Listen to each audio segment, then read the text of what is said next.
Over the last 4 election cycles, we've made a lot of videos explaining how to vote.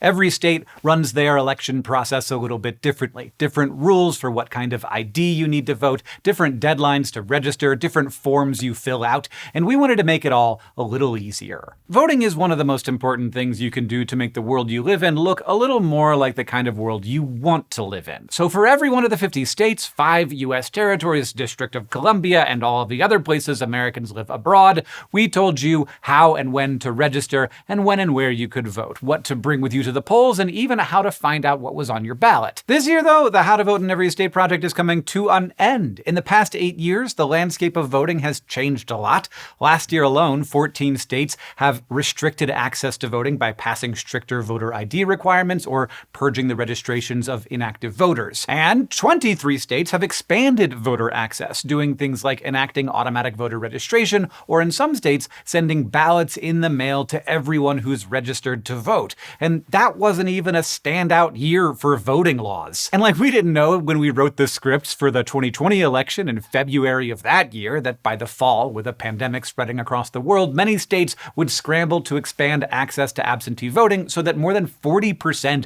of all voters that year could cast their ballots by mail. And we don't know which of the newest voting laws will get challenged in court, leaving room for the rules to change again before Election Day. As all of these changes happen, clear, accurate, and up-to-the-minute information about voting is incredibly necessary. And since we started making these videos, tools for getting access to that information have actually gotten a lot better.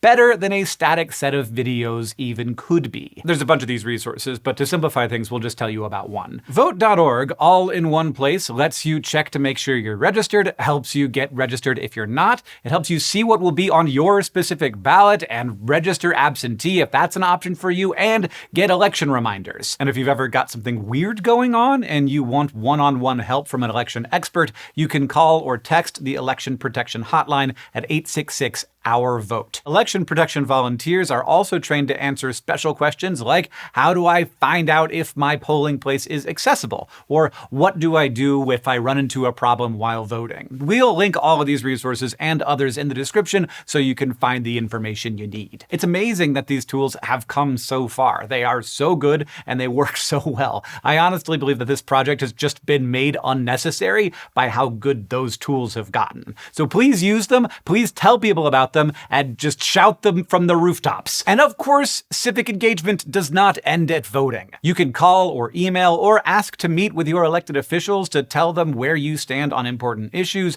You can protest if they don't listen. You can join a local organizing group, volunteer with a nonprofit, or participate in a mutual aid network to make changes both inside and outside the political system. You can also run for office yourself. That's a thing that people do. We've got a video that talks about all of those other ways to take action, because if we want to make the world better, it's worth using every tool we've got. You can vote because you want to see something change, or because a candidate inspires you. You can vote because one specific issue or ballot measure is important to you. But don't sit it out just because you don't feel like your vote can do enough. Sure, your ballot won't fix the world's problems alone, but if voting wasn't powerful, why would so many people spend so much effort spreading misinformation to try to get you not to do it? You could vote just to spite those people. Spite is also a valid reason to vote. And as we end this project, I want you to know that I understand that why you vote and who you vote for are complicated questions